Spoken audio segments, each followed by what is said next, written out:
So starting the test drive in this Equinox RS. It's a 1.5 turbo.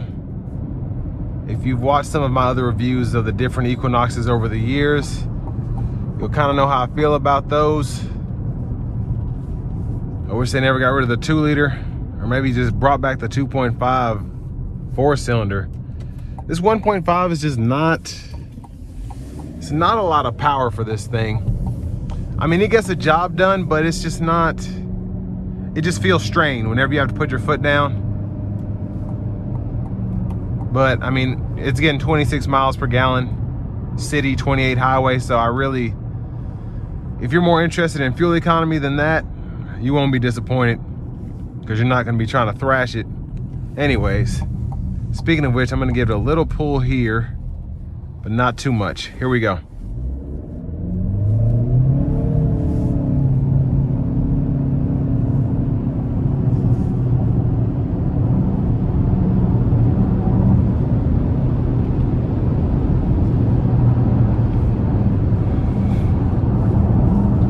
So like most vehicles with CVTs, if you find that sweet spot where it can kind of do its thing, it gets up to speed nicely without crying. And that's kind of what just happened there. I didn't floor it, I didn't give it too much, I just kind of listened to it, found that sweet spot where the turbo was pulling without getting too high up in the RPMs. Now, just a tad bit of road noise that I can hear because I'm listening for it with these 19-inch wheels on these thinner tires, but nothing to complain about. Ride is smooth, very easy to control, and just easy to drive in general. One thing I will say about the Equinox, just this new refined feel, especially with the screen, the thicker padding in the steering wheel, having the heat here. It's like night and day in terms of the older Equinoxes. This doesn't feel as wobbly, as rocky, and as cheap really as the older Equinoxes were. This just feels very premium, and it is the RS trim level, but still pretty impressed by the overall experience I'm getting here. And there's my auto stop.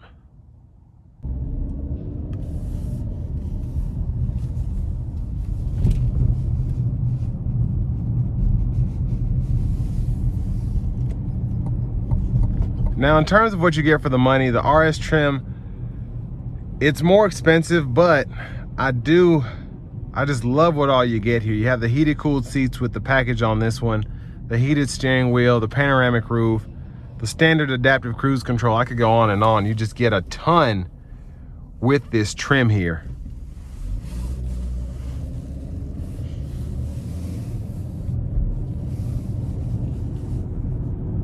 Now, I want to give one more thank you to Chevrolet Buick GMC of Murfreesboro for allowing me to review this Equinox today. I'll leave a link below in the description. This does have a lifetime powertrain warranty included with it if you get it from them. But if you're trying to get something closer to home, click on that second link down below. It takes a minute to fill out your information. I'll make sure your local dealers are fighting to get you the best price on one of these or any new vehicle you might be interested in.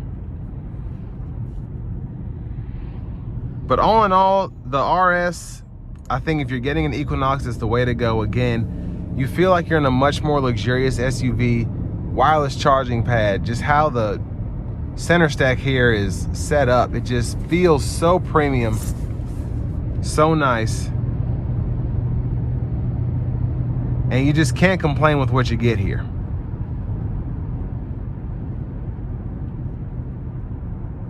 Another big plus, of course, having the blind spot monitors on top of the adaptive cruise control. It's ready to take a road trip if you need to, or if you just need to commute in it, you're still getting fantastic gas mileage. It just checks every box for me. And then, of course, the exterior, just how they redesigned this was remarkable. It just, even though the 22, 23 models were relatively nice compared to the outgoing ones, this one definitely takes the cake, I think.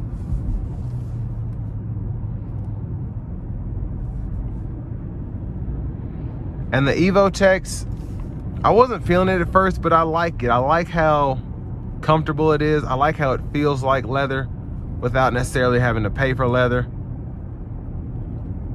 And it's really hard to tell the difference, especially if you have the heated cooled seat option.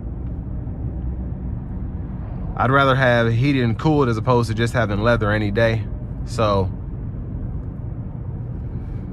I'm just very impressed with how this is. Just how it's built in general.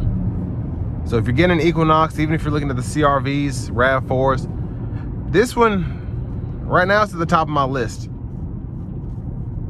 But with all that being said, this will bring me to the end of my review of this 2025 Chevy Equinox in the RS trim level.